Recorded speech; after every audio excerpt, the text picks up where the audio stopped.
Meus queridos amigos, é um prazer estar com vocês novamente para mais um Café com Luz.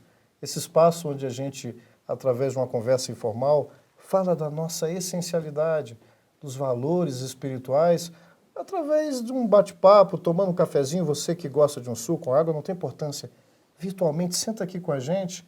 E para esse café, nós estamos chamando aqui nosso querido amigo Carlos Sá. Tudo bom, Carlos? Tudo bom. Muita paz para você. Para todos nós. Obrigado por você ter aceito. Só para quem não conhece, uma apresentação rápida para o Carlos. O Carlos é divulgador, né, palestrante, expositor da doutrina espírita, estudioso também, já há muito tempo. Não posso revelar a idade aqui, não, né, Carlos? Não pode. Está aqui na minha cola desde 1961, é isso mesmo? É, quando eu li pela primeira vez o Livro dos Espíritos. E foi por uma situação um pouco triste para Foi. muitos de nós, né? O pai havia desencarnado, não foi isso? E um amigo entregou o livro dizendo: seu pai gostaria muito que você lesse isso. Dizendo assim, o seu pai Assim. gostaria? A quem é que não ia ler, né, Carlos? Com certeza. Oh, coisa boa. E para esse nosso bate-papo, Carlos, a gente pegou uma frase que muitos conhecem. É um trecho que está aqui, olha, eu vou pegar a nossa cola, porque como não é muito grande, eu pegando aqui a tradução do Haroldo Dutra Dias do Novo Testamento, deixa eu mostrar assim, tá legal aqui, pessoal? Isso. E a gente pegou aqui, lá em Mateus, capítulo 12, no versículo 34, Jesus está conversando e os fariseus cutucando o Cristo, muito afeitos, como muitos de nós, infelizmente, ainda faz, aos ritos, à formalidade de forma muito severa. E aí, olha o que Jesus fala em 12:34, né? Raça de víboras, como podeis dizer coisas boas sendo maus? Pois da abundância do coração fala a boca, ou em algumas traduções, a boca fala, né? Do que está cheio o Do coração. que está cheio o coração. A boca fala do que está cheio o coração. Será que nós estamos falando tanta coisa ruim? Como é que anda ou a nossa boca ou o nosso coração? O que a gente pode começar aí nessa conversa, Carlos? Isso depende do grau de farisaísmo que cada um traga ainda consigo.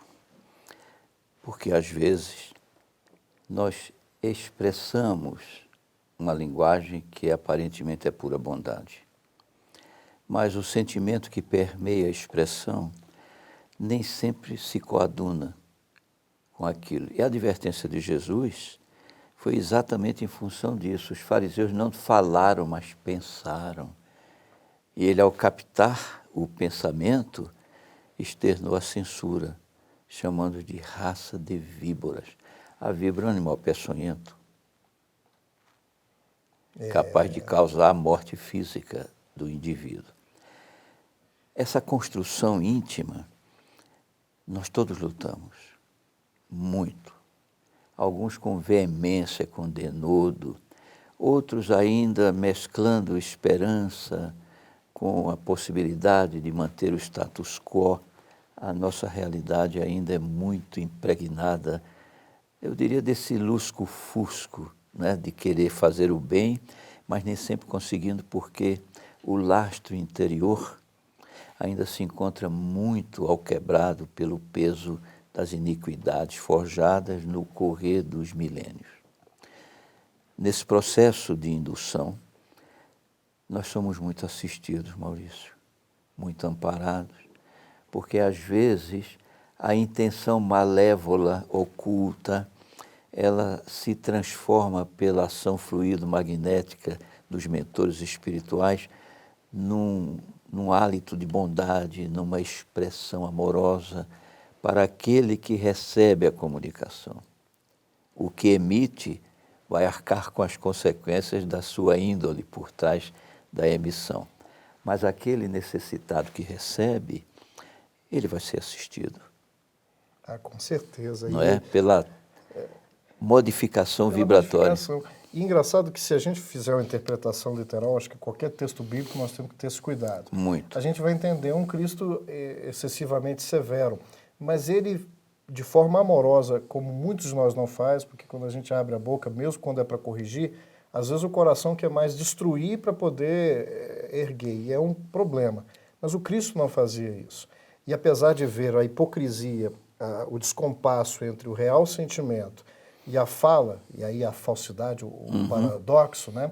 ele expõe de forma paternal, coisa que um pai amoroso às vezes faz não para humilhar, mas para nos chamar a atenção, e deixa que quebra a gente num bom sentido, porque nós somos obrigados a encarar face a face a real condição. Porque se a gente não faz esse exercício sozinho, é o que você falou, os amigos espirituais de forma amorosa, às vezes até nos deixando experienciar situações difíceis, como acontecem, para que a gente vá ajustando o discurso ao sentimento. Seria uma forma também passível de interpretação? Sim, porque às vezes você fala pelo fígado e eles Ótimo transformam essa. aquela linguagem numa linguagem coronária.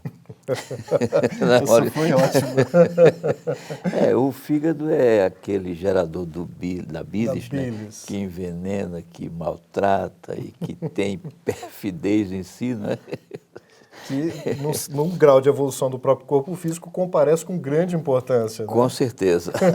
Pertinente à natureza, né? À nossa própria natureza. E interessante que na complementação, Carlos, eu vou fazer essa cola para a gente já se dirigir para o finalzinho do primeiro bloco. Olha só que interessante. Quando ele fala, no versículo 35 desse mesmo capítulo, ele fala assim, o homem bom extrai boas coisas do seu bom tesouro, e o homem mau extrai coisas más do seu mau tesouro. Então, o que Jesus quis dizer com isso? Onde é que está esse tesouro? E tem dois tipos de tesouro. Tem dois tipos de tesouro. Não se referia Jesus ao tesouro amoedado, não se referia ao tesouro da sovinice, do guardar em exagero. Não, ele se referia ao tesouro moral. Aquele tesouro de construção própria de cada indivíduo no refazimento das suas trajetórias equivocadas. E é interessante salientar que quanto mais equivocada a trajetória e o despertamento, tanto mais intenso se faz o amealhamento desse tesouro moral. A dor é a grande mãe das almas falidas. É através desse processo de educação em que o educando se autoeduca pela mortificação, pelas dificuldades, pelos atropelos, pelas injunções contrárias ao seu egoísmo, à sua ambição, à sua volúpia, em que ele vai se reconsiderando, ele vai se revendo. E quando a dificuldade alcança uma situação de difícil superação, o guante mais agudo da dor faz com que o ser se reveja.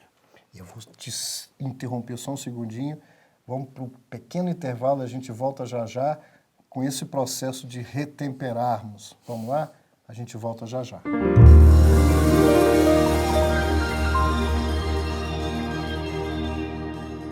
Mas as pessoas precisam criar a ideia do bem e do mal na cabeça delas, sobretudo porque elas querem que o mal esteja lá fora. Porque aí não é responsabilidade delas mudar a si mesmas no mal que elas possuem. Então a figura do Satanás, do demônio, do diabo, eterno, isso não satisfaz mais a mente do homem do século XXI.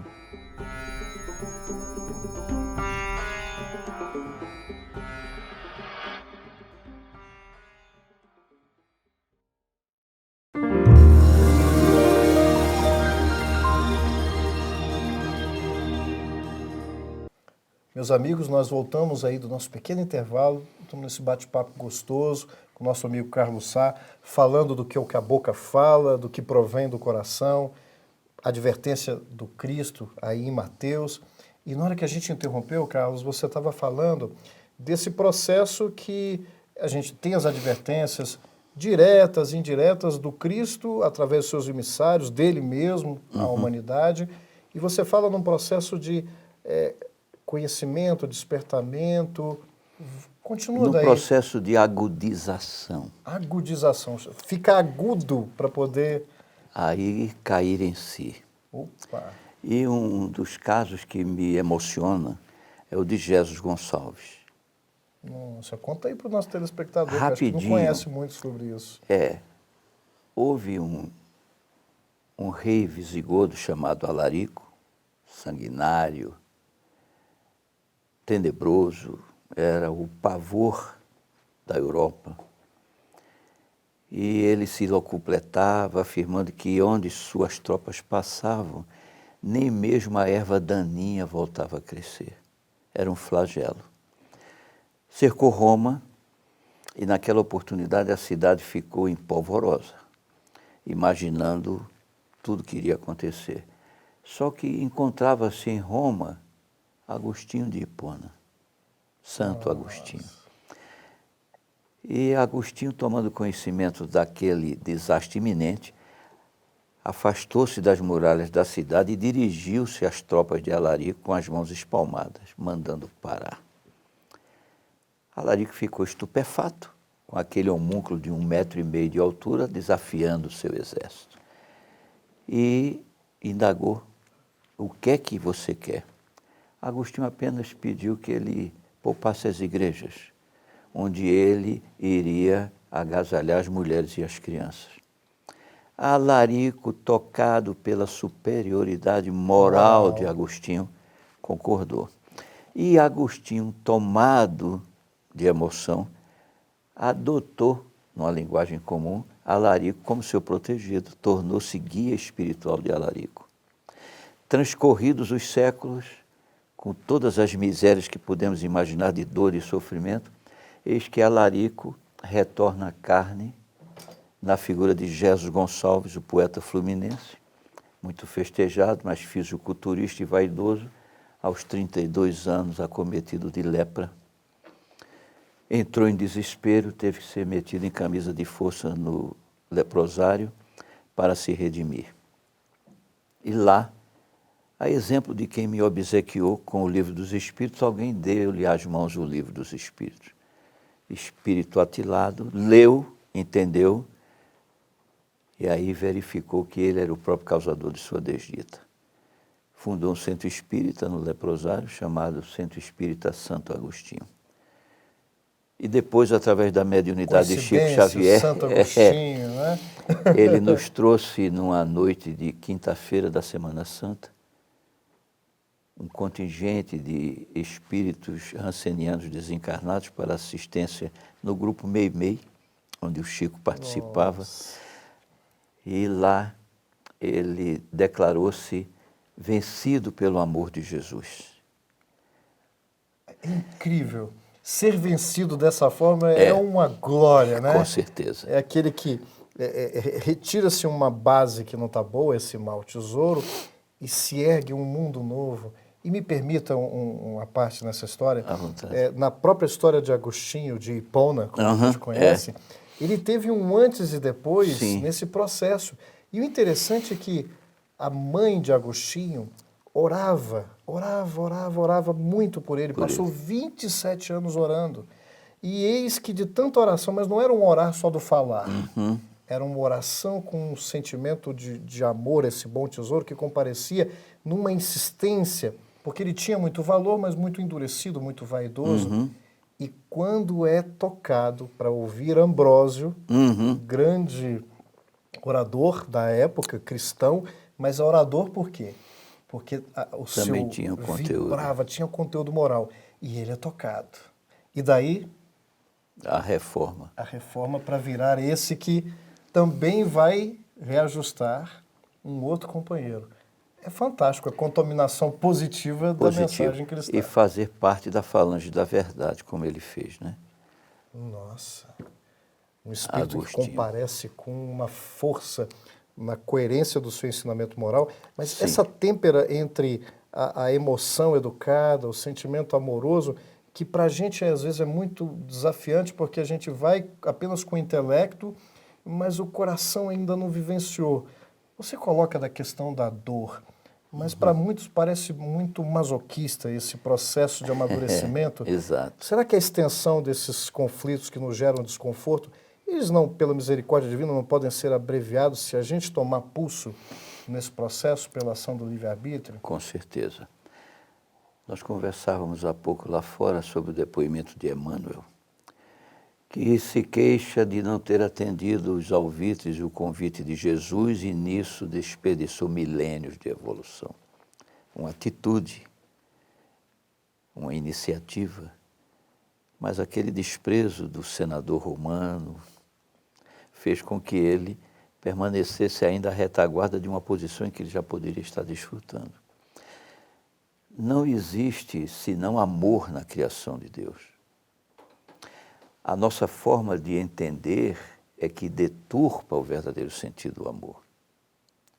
Quando nós alicerçamos o conhecimento, entendendo pela lei de causa e efeito as responsabilidades individuais que portamos e assumimos os encargos de resolvê-las, sejam quais forem os meios, as formas e as dores, com certeza a alavancagem é extraordinária, é muito grande.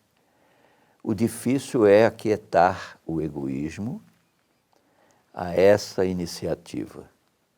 Engraçado que você coloca, porque o Cristo olha para o senador, podes me seguir agora. Porque o tempo do Cristo, nós é que colocamos o tempo de seguir e da renovação é sempre o agora, ou mais tarde. E Emmanuel faz uma colocação muito na nossa condição humana, como se ele tivesse perdido 1000 anos. Foi o tempo que ele precisava para consolidar. Então a misericórdia divina comparece nesse processo evolutivo não como penalização, mas respeitando esse processo. Mas eu vou fazer o seguinte, para a gente sobrar mais tempo para o terceiro bloco, uns segundinhos a mais. A gente vai para um pequeno intervalo e vamos continuar nessa nossa toada aqui. Tá bom. Só um pequeno intervalo, a gente volta já já.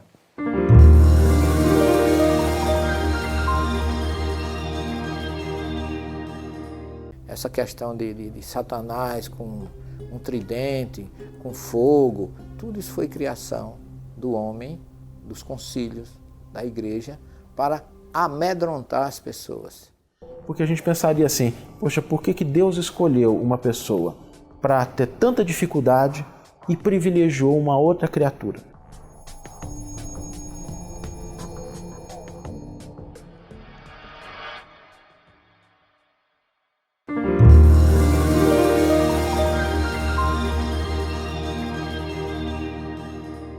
Meus amigos, nós voltamos do nosso pequeno intervalo. Vamos agora para esse último bloco dessa conversa agradabilíssima. A gente fala assim, tomara que esteja sendo para o pessoal também. A gente está curtindo aqui com o Carlos. Carlos, nós falávamos dessa coisa bonita, desse despertamento, desse nosso esforço e do tempo que é relativo para esse despertamento, desse verbo que, mais do que a palavra, ele emociona, ele cativa e segue pela vibração amorosa, como aconteceu com Agostinho. E nós no dia a dia, no terra a terra, que às vezes não suporta o mau humor de um companheiro nosso, de um problema no trânsito, a gente vai negar que a gente sente as emoções de raiva e tudo. Não é falso, não é hipócrita eu dizer, meu irmão, se eu estou com vontade às vezes de agredir, vamos nesses últimos momentos, ajuda aí o nosso telespectador a entender como é que a gente caminha nesse processo, para que o Cristo nos toque verdadeiramente. Existe magia nas palavras.